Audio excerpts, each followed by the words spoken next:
Baik, selamat siang. Perkenalkan, nama saya Juniarto Kurniawan. Saya dari siswa Analisis Data Science batch 9.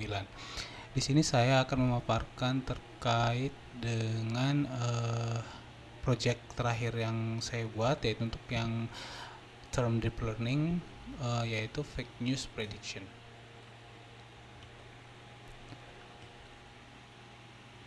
Nah, terkait dengan fake news ini, project ini dilakukan untuk menjelaskan penerapan deep learning dalam rangka pendeteksi berita-berita palsu.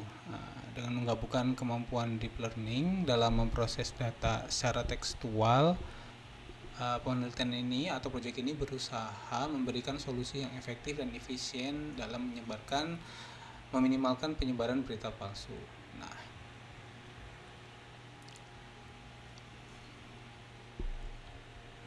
Untuk yang workflow yang akan saya lakukan, yaitu yang pertama adalah data gathering. Di sini saya akan melakukan data understanding dan loading data. Yang kedua adalah EDA.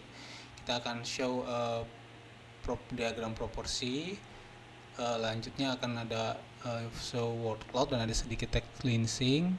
Selanjutnya yaitu data preprocessing. Nah, di sini akan ada splitting data serta ada text preprocessing. Nah, setelah kita melakukan preprocessing itu, nanti kita akan langsung melakukan analisa menggunakan deep learning, yaitu yang pertama kita lakukan parameter tuning sama model fitting. Nah, setelah model itu kita buat, nanti kita akan lakukan evaluation atau evaluasi dan lakukan prediksi. Nah, ini data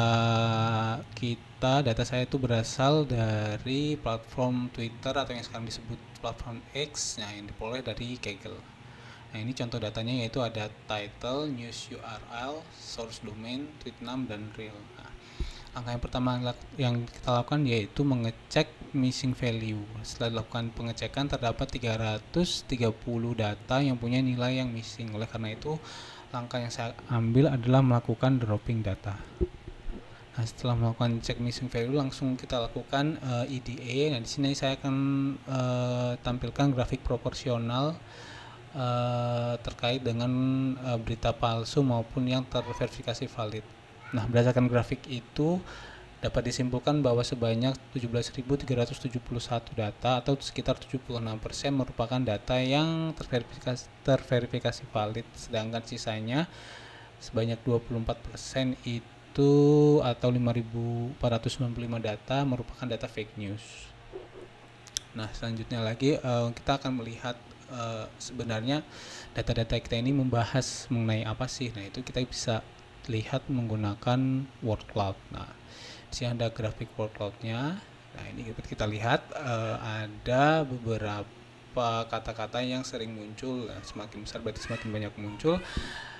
Nah, ini ternyata setelah kita lakukan pengecekan secara keseluruhan, diketahui bahwa berita itu merupakan berita-berita terkait dengan industri entertainment yang ada di Hollywood, di mana terdapat beberapa parameter, beberapa entertainer dan beberapa kata-kata yang berhubungan dengan industri Hollywood dalam pemberitaan ini. Nah, selanjutnya yaitu kita lakukan text cleansing. Nah, text cleansing ini bertujuan untuk menghilangkan beberapa tanda yang dapat mengganggu dalam penelitian ini. Nah, sehingga kita lakukan penyeragaman terhadap data-data yang kita gunakan seperti title ini agar data dalam nanti lanjutan model itu dapat dibuat dengan lebih baik. Nah, kita akan melakukan text cleansing pada kolom title. Nah, ini nanti kita lakukan lemmatisasi. Nanti akan title itu nanti akan text cleansing itu akan berupa penghilangan huruf kapital maupun tanda baca. Nah, nanti akan seperti kita lihat contoh di title ini, hasilnya adalah semua title di setiap kolom itu mempunyai karakter yang identik. Nah, langkah selanjutnya yaitu kita lakukan drop data beberapa kolom yang tidak kita gunakan seperti news URL, source domain, dan tweet name. Setelah itu kita lakukan split testing data. Nah, data ini sebenarnya akan saya bagi menjadi 3, yaitu yang pertama menjadi data training dan data testing terlebih dahulu dengan komposisi 80% training dan 20% testing. Selanjutnya dari 80% data training itu kita akan split kembali menjadi 70% data training yang benar-benar kita training dan 7% untuk data validation pada saat membuat model.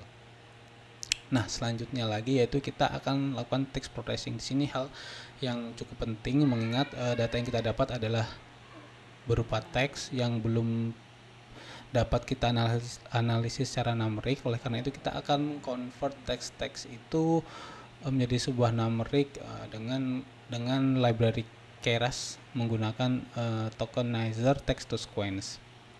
Nah, contoh hasil setelah dilakukan analisis, ini contoh hasilnya yaitu misalkan People Choice Award 20 and 18 tuh, nah hasilnya akan berupa sebuah angka.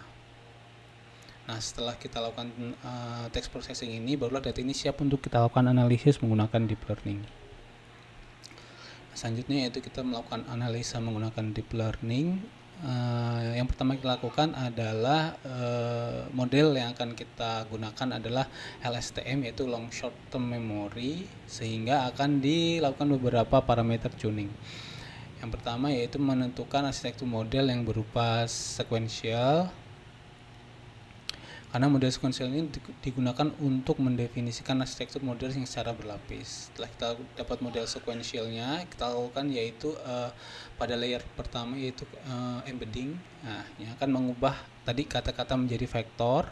Selanjutnya yaitu bidirectional. Nah, ini bidirectional adalah model untuk menentukan klasifikasi yang akan kita gunakan. Jadi bidirectional ini memang umum digunakan dalam pemrosesan bahasa klasifikasi teks.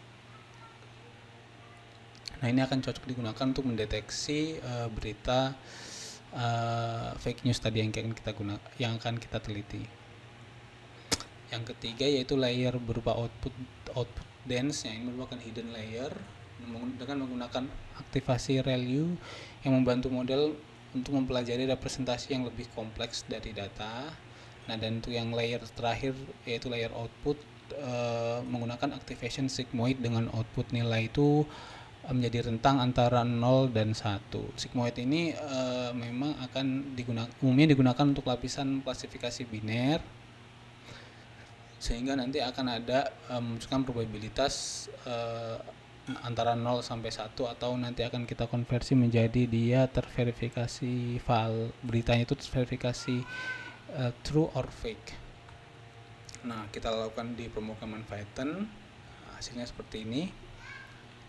Nah, setelah itu kita langsung menggunakan model fitting, yaitu kita run modelnya.